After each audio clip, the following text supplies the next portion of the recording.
Assalamualaikum warahmatullahi wabarakatuh. Kritik dan catatan terhadap kesalahan konsep dan penerapan MSI di Indonesia. MSI di sini diartikan dengan Method of Successive Intervals. MSI pada literatur di Indonesia.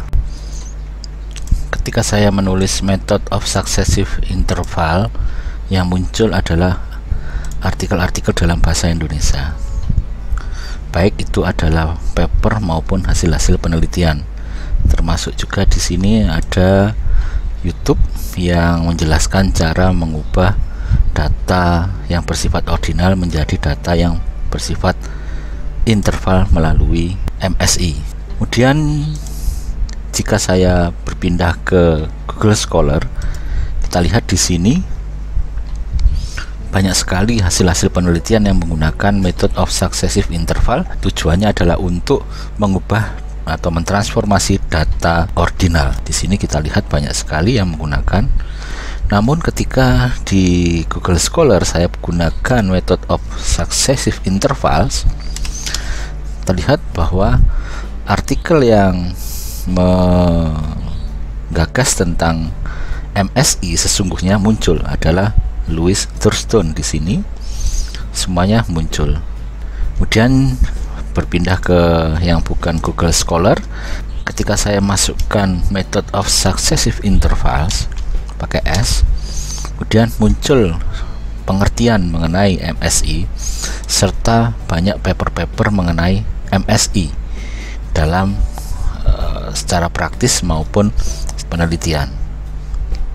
Ini saya ambil contoh bagaimana MSI diterapkan. Kita lihat di sini MSI tanpa S. Dilakukan adalah mencatat coding, kemudian mencatat frekuensinya dan seterusnya sampai kemudian mendapatkan informasi mengenai transformasi linear dari kode menjadi satu skor. Saya telah membuat program yang berbasis pada Excel untuk menghitung summated rating dengan menggunakan normalisasi kode opsi. Di sini saya menggunakan contoh yang ditulis oleh Edward pada tahun 1957 dan yang saya dapatkan dari buku yang lain. Kita lihat di sini saya masukkan proporsinya 13%, 43%, 21%, 13%, dan 10%. Saya masukkan semuanya di sini.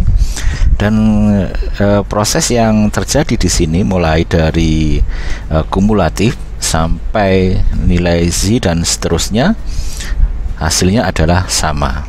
Sementara itu, saya juga menggunakan salah satu referensi tentang MSI yang berbahasa Indonesia. Ada banyak yang seperti ini. Kemudian saya masukkan ke dalam program yang saya kembangkan tadi, 10, 64, 51, 19 dan seterusnya. Memang pada proporsi kumulatif masih sama 0,64 di sini, 41 dan seterusnya. Namun ketika sudah pada transformasi ke Z score itu sudah berbeda. Nampaknya ada semacam perbedaan di sini.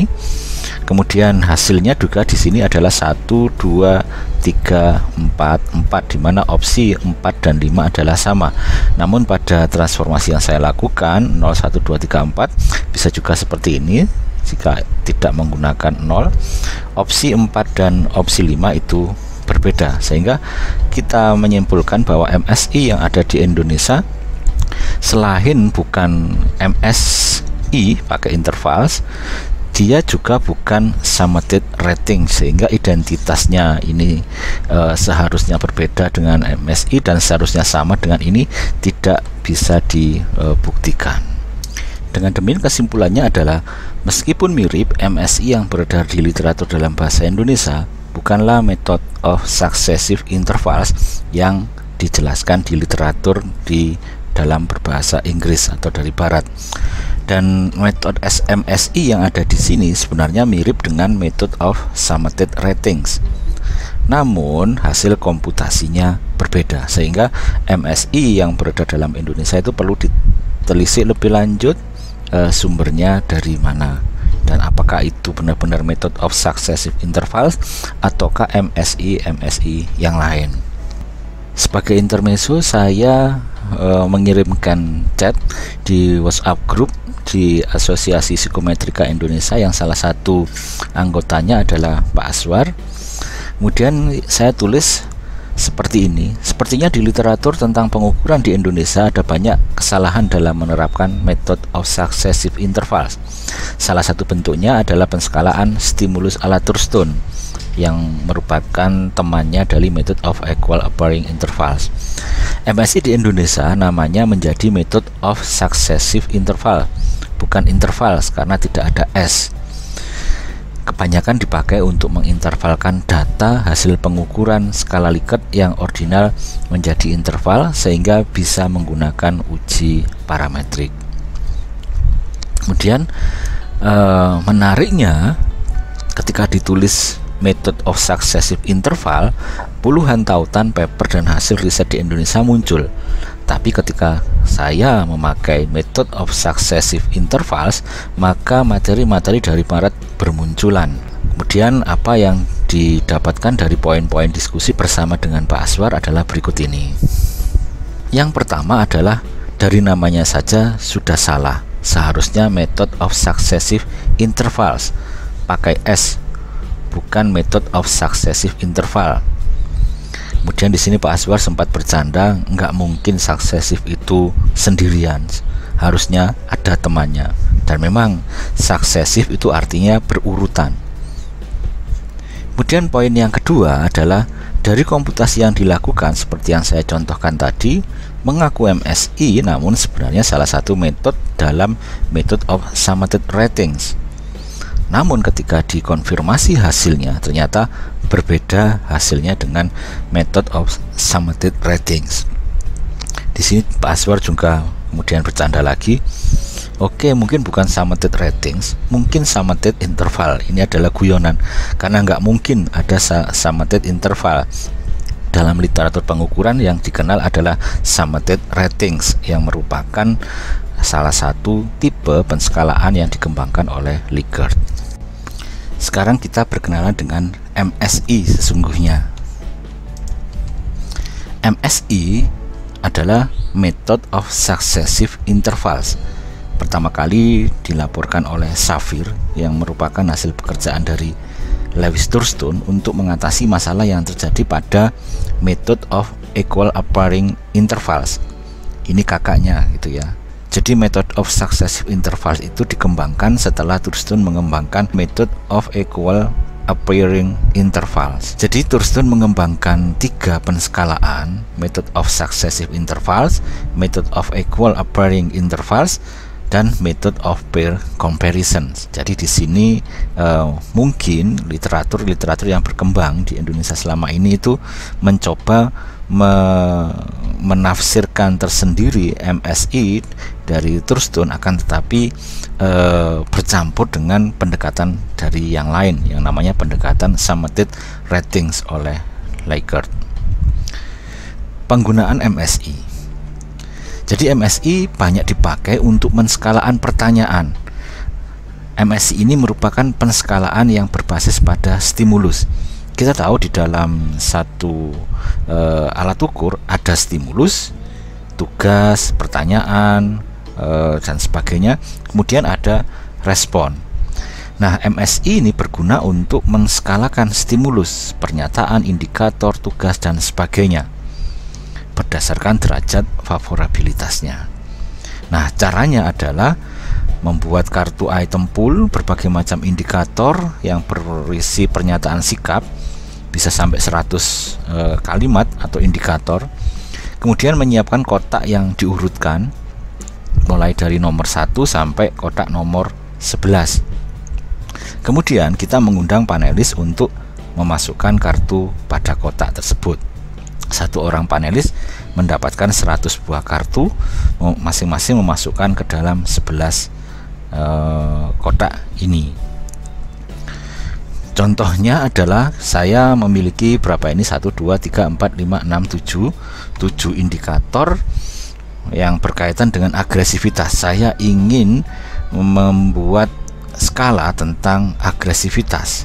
Kemudian satu orang mendapatkan 7 indikator ini, misalkan menendang dimasukkan ke sini, kemudian mencubit di sini gitu.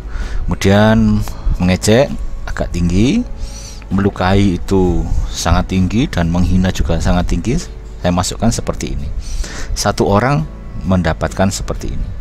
Kemudian orang yang lain juga melakukan hal yang sama. Bisa jadi persepsi mengenai indikator ini berbeda. Bisa saja kemudian mencubit dia masukkan ke sini.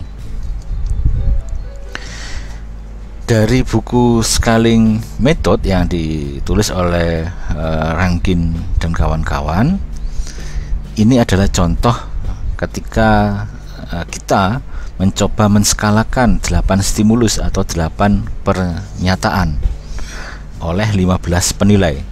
Dari sini pernyataan yang pertama kita lihat ada yang masukkan di kotak nomor 3, ada yang 3 orang masukkan di nomor 4, 3 orang masukkan di nomor 5, sementara 1 orang memasukkan di sini.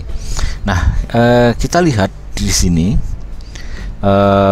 rentangnya ternyata pada skala ini tidak menggunakan 11 kotak, namun hanya 7 kotak. Jadi ini adalah pernyataannya, kemudian ini hasil catatan dari kotak-kotak yang berisi pernyataan tersebut. Kemudian dilakukan transformasi menggunakan cumulative frequency distribution, cumulative proportion, dan seterusnya sampai akhirnya kita menghasilkan kesimpulan seperti ini. Ini kotak yang pernyataan yang paling nomor 1 gitu ya, paling awal. Jadi tadi itu ada 8, ternyata 2 itu gugur sehingga sisa 6 kotak atau 6 kartu. Kemudian kita lihat jika equal interval itu seperti ini 1, 2, 3, 4, 5, 6, ternyata hasilnya seperti ini. Ini adalah yang paling rendah. Katakanlah misalkan ini adalah mencubit gitu ya. Posisinya ternyata jarak 1 ke 2, 2 dan ketiga itu secara teoretik itu sama, tapi aktualisasinya ternyata tidak. 2 lebih berdekatan dengan 3, 1 dan 2 ini agak berjauhan. Kita lihat di sini 1 dan 2 agak berjauhan, sementara 2 dan 3 itu berdekatan. Nah, inilah contoh penerapan MSI untuk membuat satu skala yang berisi dari indikator atau pernyataan. Sementara MSI yang ada di Indonesia itu yang diskalakan adalah responnya. Kita tahu respon yang diskalakan itu dilakukan dengan menggunakan summated ratings. Akhirnya kemudian kita menemukan derajat yang berbeda-beda berdasarkan kartunya, mulai dari yang paling rendah sampai yang paling tinggi. Misalkan ini adalah agresivitas mendiamkan yang paling rendah, sampai yang paling tinggi itu adalah melukai. Jadi itulah penggunaan MSI. Jadi MSI memiliki kesamaan dengan saudaranya, yaitu method of equal appearing intervals. Sama-sama menyiapkan objek dan mengundang panelis untuk menilai objek, namun berbeda pada komputasinya.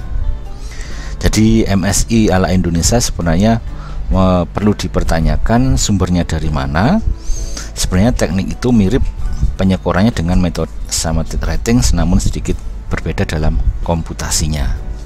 Sementara itu yang dilakukan oleh MSI versi yang kita temukan di literatur di Indonesia itu sebenarnya mirip dengan normal deviate weighting of response kategori atau pembobotan kategori respon berdasarkan distribusi normal. Ini adalah tulisan Edward, dan metode ini, normal deviate weighting ini ada di dalam chapter 6, masuk ke dalam section method of summated ratings. Sama dengan yang saya presentasikan, jadi mirip mengubah data yang bersifat ordinal menjadi data yang bersifat interval. Ini cukup bagus, jadi hasil analisis menunjukkan bahwa jarak antara 0 dan 1 sama dengan jarak 1 dan 2. Kita lihat di sini. Sehingga dari sini kita lihat kita bisa langsung menyekor tanpa menggunakan konversi. Namun tidak selamanya, misalkan ini untuk butir 1, belum tentu butir 2 hasilnya sama seperti ini. Bisa jadi nanti di butir 2 justru misalkan di sini 2 gitu ya, sehingga berbeda dengan butir yang pertama. Nah, ini dilakukan untuk semua butir. Secara umum, sebagai catatan adalah data hasil pengukuran dengan menggunakan model Likert menghasilkan data berbentuk ordinal, sehingga kita tidak dapat menjumlahkan butir-butir tersebut menjadi skor komposit. Kita tahu ordinal tidak bisa dikenakan operasi matematika, jumlah, kurang, dan kali atau bagi. Nah, untuk menjadi skor komposit kita perlu melakukan beberapa cara untuk mengubahnya menjadi interval. Cara yang pertama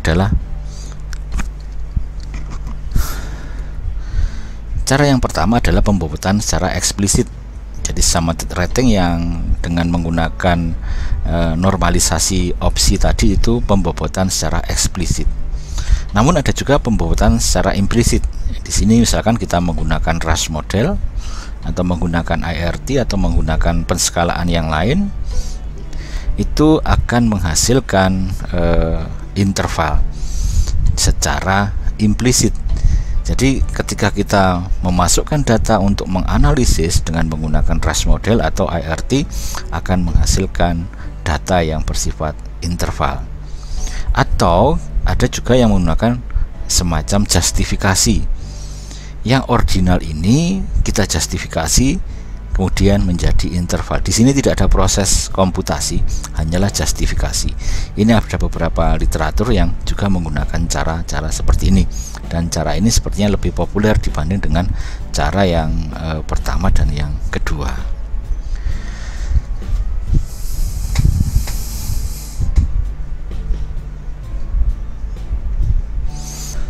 Terima kasih. Kita lanjutkan diskusi mengenai penskalaan ini di waktu yang lain. Assalamualaikum warahmatullahi wabarakatuh.